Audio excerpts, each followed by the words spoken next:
Good morning, Cleveland. Woo! Good morning. I am Siaara Freeman, born and raised in Cleveland, Ohio. Very, very, very proud of that. And I do speak a lot. In fact, my email is siarafreemanspeaksalot@gmail.com because I like to make sure people know when they're engaging with me what they're about to get exactly, which is a lot of conversation.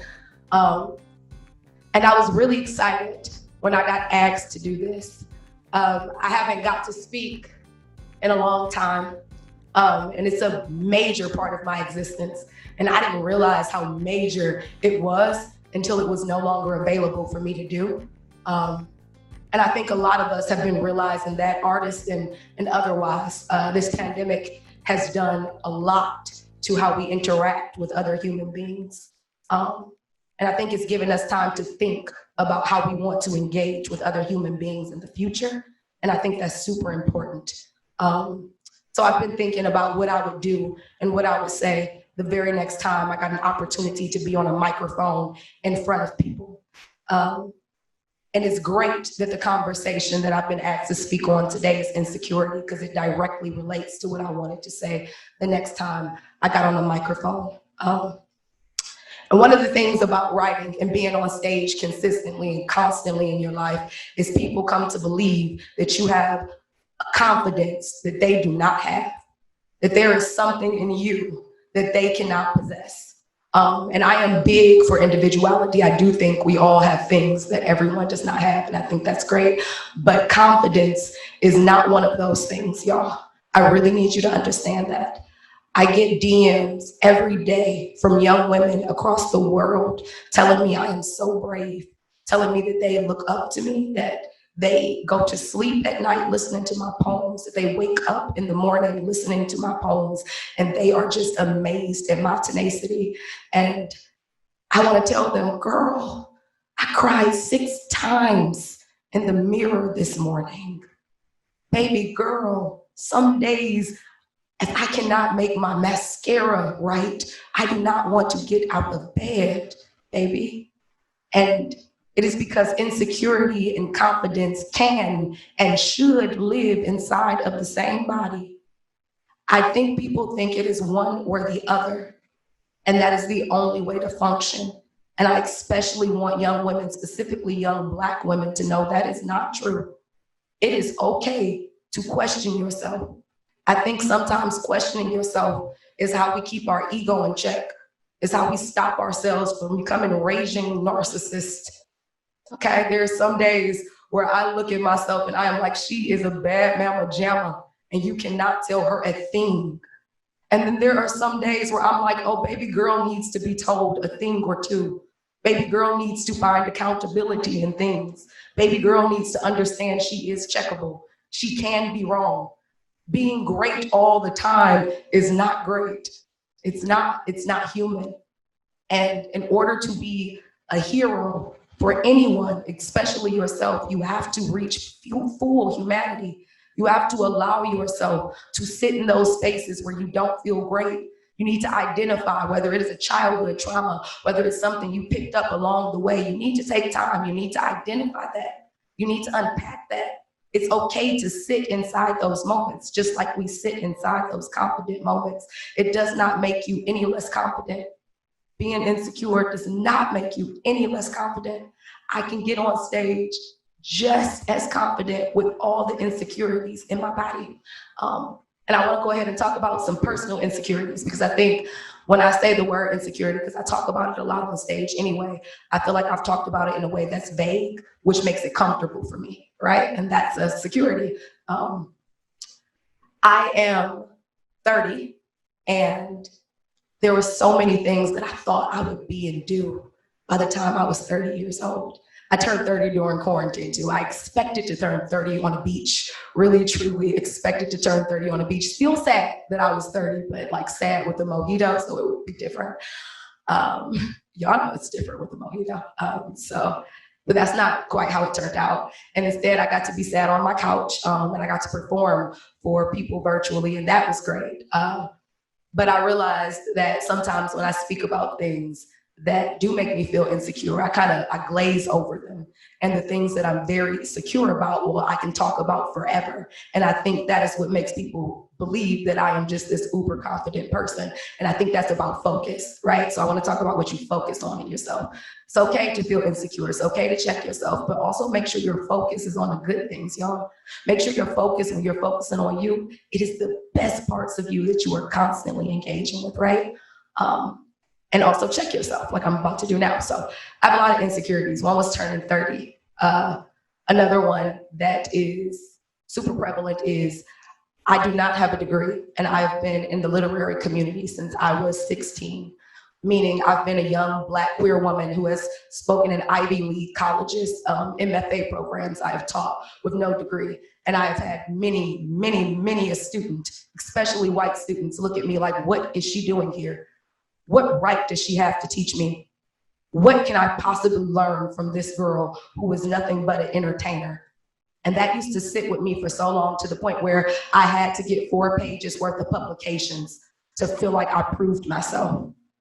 And that was insecurity, because I realized now at 30, I absolutely did not have to prove myself to anyone except myself. And if I was happy with myself, and if I was still getting paid to teach them in these Ivy League colleges, if they dean thought I was good enough, then they probably should just shut up and take notes. So I realized that was an insecurity I conquered, but it's definitely one that affected me for a long time.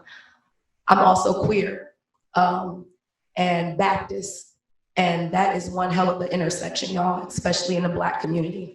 And I had a very hard time reconciling that, going into these Baptist and religious spaces and feeling like maybe I do not belong here. Maybe this is wrong for me to be here, feeling like I was intruding on a space that I was raised in, that I loved. And that's still an insecurity that I work on regularly, but I face it.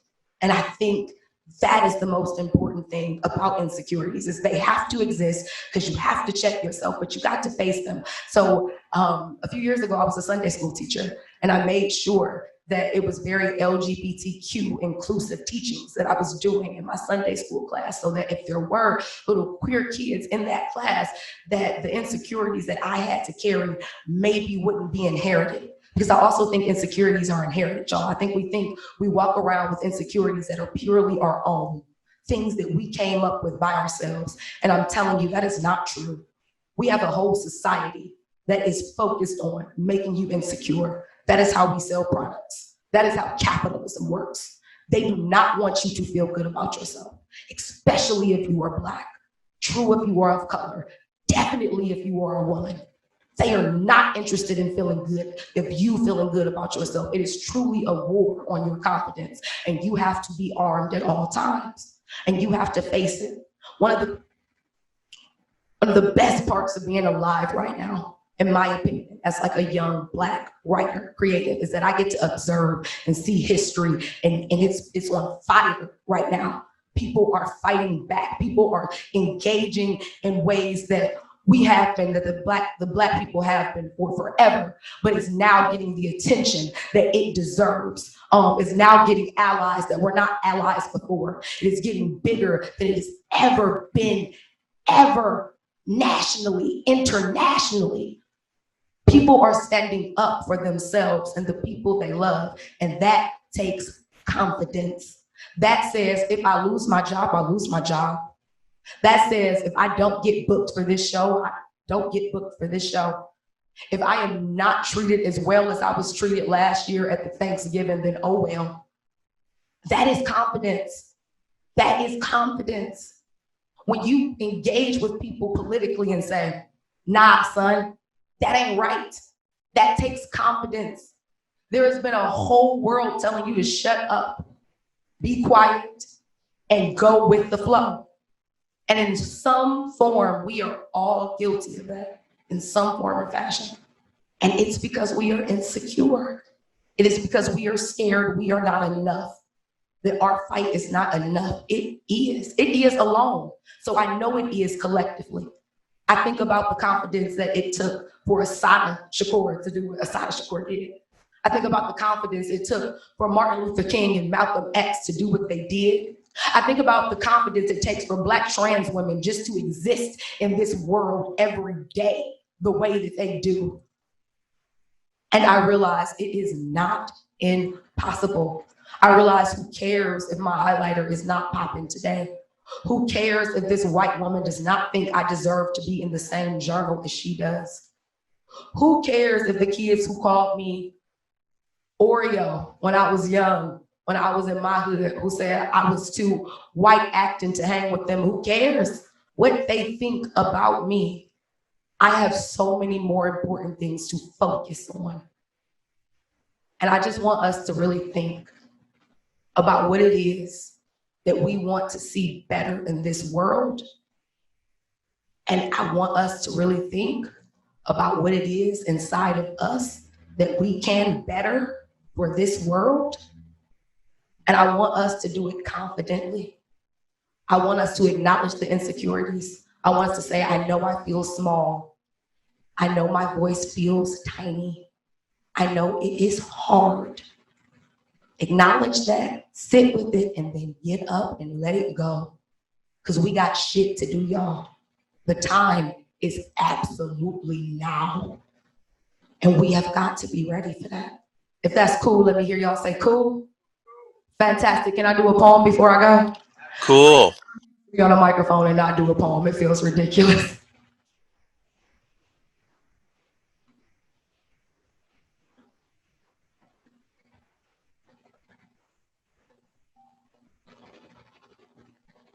I want to do a poem that is centered on Black joy, because it's Juneteenth. So if that's cool, let me hear you say cool. Cool. Also, this is my mom's favorite poem, and I know she is watching right now. So I told you I would do this, and I am doing it. I listen. You think I'm the disobedient one, but I'm not. I listen. Oh. So y'all want to talk about mamas? Okay then, my mama. My mama, so strong, a hurricane named its kids after hers. My mama, so much pressure, she made 3 diamonds in 39 years. My mama, so smooth, she talked like her skin. My mama, so smart, y'all, she became my mama, my mama.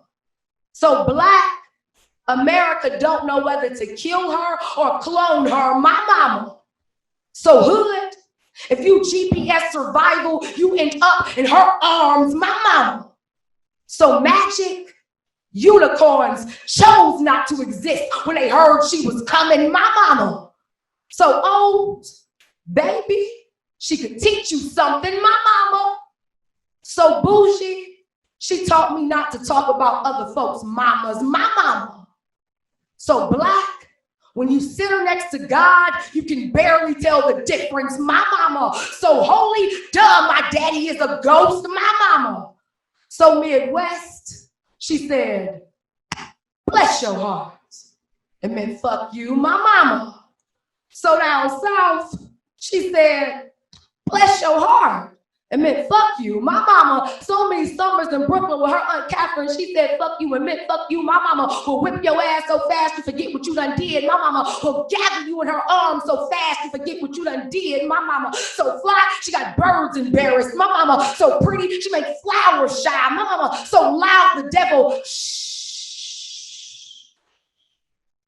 My mama, so fat, boy, your pockets is jealous. My mama, so soft, girl, them edges is jealous. My mama, so fresh, boy, your breath is jealous. My mama, so Black, she gave her 3 daughters everything she got. My mama, so poor, she gave her 3 daughters everything she got. My mama, so hood, she gave her 3 daughters everything she got. My mama, so nosy, she nosy, y'all, but she kept me alive.